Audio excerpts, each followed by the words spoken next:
Friends, welcome to Pavis kitchen. இன்றைக்கி நம்ம பவிஸ் கிச்சனில் என்ன பார்க்க போகிறோன்னா டொமேட்டோ எக் கிரேவி எப்படி செய்கிறதுன்னு பார்க்க போகலாம். அதற்கு தேவையான பொருட்கள்: எண்ணெய், பட்டை, கிராம்பு, வெங்காயம், பச்சை மிளகாய், இஞ்சி பூண்டு பேஸ்ட்டு, தக்காளி, மசாலா பொருட்கள், அதுக்கப்புறம் மல்லித்தழை. ஸ்டவ்வை ஆன் செய்துவிட்டு ஆன் பண்ணதுக்கப்புறம் கொஞ்சம் நேரம் வெயிட் பண்ணுறோம். எதுக்காகனா நம்ம மண் கடாய் வச்சுருக்கோம் இல்லையா, கொஞ்சம் நேரம் சூடாகட்டும். அதுக்கு ஆனதுக்கப்புறம் அதில் எண்ணெய் சேர்த்திக்கலாம்.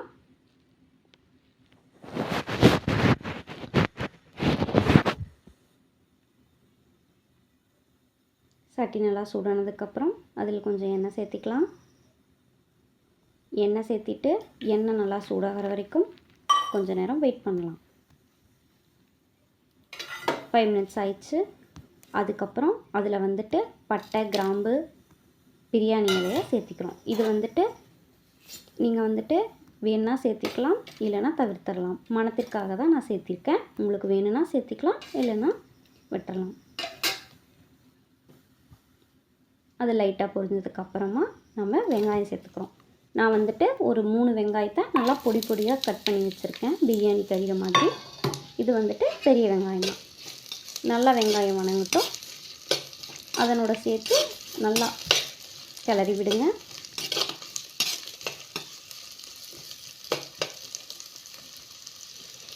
பாருங்கள், இந்த மாதிரி நல்லா கிளறி விடுங்க.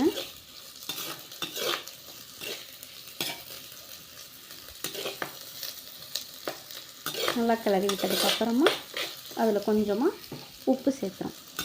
உப்பு எதுக்காக சேர்த்துறோன்னா, வெங்காயம் நல்லா பிரிஞ்சு கண்ணாடி பதம் வர்றதுக்காக கொஞ்சம் இந்த மாதிரி கொஞ்சமாக உப்பு சேர்த்துக்கோங்க. சேர்த்திட்டு மறுபடியும் நல்லா கலந்து விடுங்க.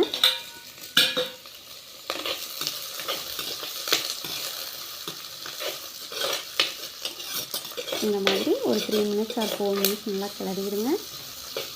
வெங்காயம் நல்லா கண்ணாடி பதம் வரணும். அந்த அளவுக்கு நல்லா கிளறி விட்டாச்சு. இப்போ வெங்காயம் கண்ணாடி பதம் வந்துருச்சு. இப்போ இதில் 3 பச்சை மிளகாய் வாலாக கட் பண்ணி வச்சுருக்கேன், கருவேப்பந்தலை, இஞ்சி பூண்டு பேஸ்ட் எல்லாத்தையும் சேர்த்துக்கிட்டோம். மறுபடியும் நல்லா கலந்து விடுங்க. வெங்காயத்தோடு சேர்த்து நல்லா இதுவும் நல்லா வணங்குற அளவுக்கு கலந்து விடுங்க.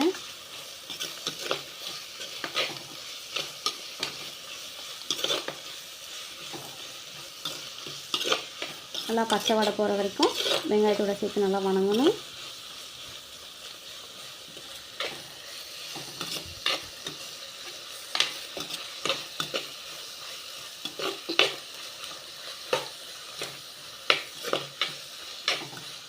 நல்லா வணங்கிடுச்சு. இப்போ இது கூட நம்ம என்ன சேர்க்க போகிறோம்னா தக்காளி சேர்க்க போகிறோம். நல்லா பொன்னிறமாக வணங்கிடுச்சு. இது கூட தக்காளிக்கு முன்னாடி பிரியாணி மசாலாவும், முட்டை குருமா மசாலாவும், காஷ்மீரி மிளகாய்த்தூள் காரம் தராது, கலர் மட்டுமே தரும். அதற்காக அது கொஞ்சம் சேர்த்திருக்கேன். நீங்கள் வேணும்னா சேர்த்திக்காமல் கூட விட்டுடலாம். உங்களுக்கு இன்னும் காரம் தேவைப்பட்டுச்சுன்னா தனி மிளகாய்த்தூள் கொஞ்சம் சேர்த்துக்கோங்க. நான் பச்சை மிளகாயே போட்டனால அதையே விட்டுட்டேன். அதை நல்லா பச்சை வடை போகிற வரைக்கும் நல்லா வணக்கிக்கோங்க.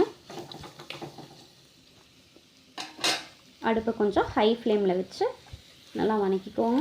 மசாலா வடை போனதுக்கப்புறமா தக்காளி சேர்த்திக்கலாம். நான் ஒரு 5 தக்காளியை நல்லா பழுத்த பழமாக பார்த்து எடுத்து கட் பண்ணி வச்சுருக்கேன், ஸ்லைஸாக. அதை போட்டு நல்லா வணக்கிக்கலாம்.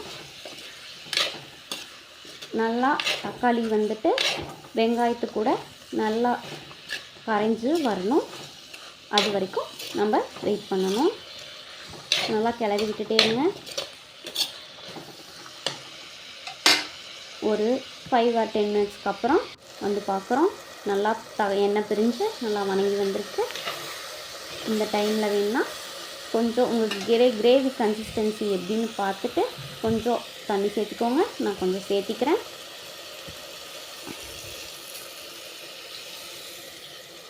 சேர்த்துனதுக்கப்புறமா நல்லா கிளறி விட்டுக்கோங்க.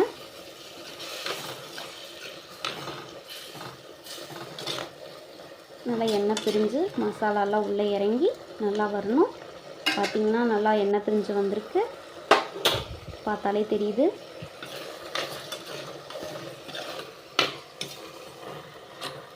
இந்த டைமில் கொஞ்சம் டேஸ்ட் பண்ணி பார்த்துக்கோங்க. உப்பு காரம்லாம் செக் பண்ணிக்கோங்க.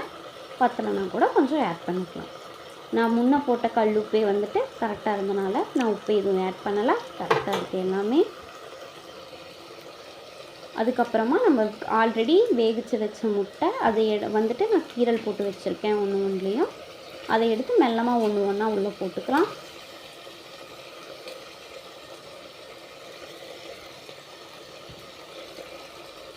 மெல்லமாக ஒன்று ஒன்றா சேர்த்துனதுக்கப்புறமா சும்மா லைட்டாக மைல்டாக மட்டும் ஒரு பெரட்டி விடுங்க.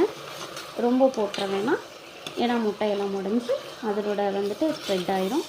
கீரல் எதுக்காக போட்டிருக்கேன்னா மசாலாலாம் நல்லா உள்ள இறங்கிறதுக்காக போட்டிருக்கேன். ஒரு 3 மினிட்ஸ் அப்படி இருக்கட்டும். அது கூட மல்லித்தழை ஆட் பண்ணிக்கோங்க. இது மண் சட்டின்றனால ஹீட் நல்லா தாங்கும். அதனால் வந்துட்டு நான் அடுப்பை ஆஃப் பண்ணிக்கிறேன் இப்போவே.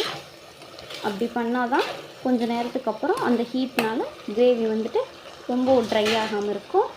பாருங்கள், நான் அடுப்பை ஆஃப் பண்ணிட்டேன், அதனால் கொதிக்குது பாருங்கள். இப்போ பிளேட்டிங் பண்ணிடலாம். பாருங்கள் எவ்வளோ டெலிஷியஸாக இருக்குதுன்னு பாருங்கள். இப்போ நான் அதை உடச்சி காட்டுறேன் எப்படி உடையுதுன்னு பாருங்கள். அது தக்காளியோடு சேர்த்து எக் சாப்பிடும்போது செம்மையாக இருக்கும்.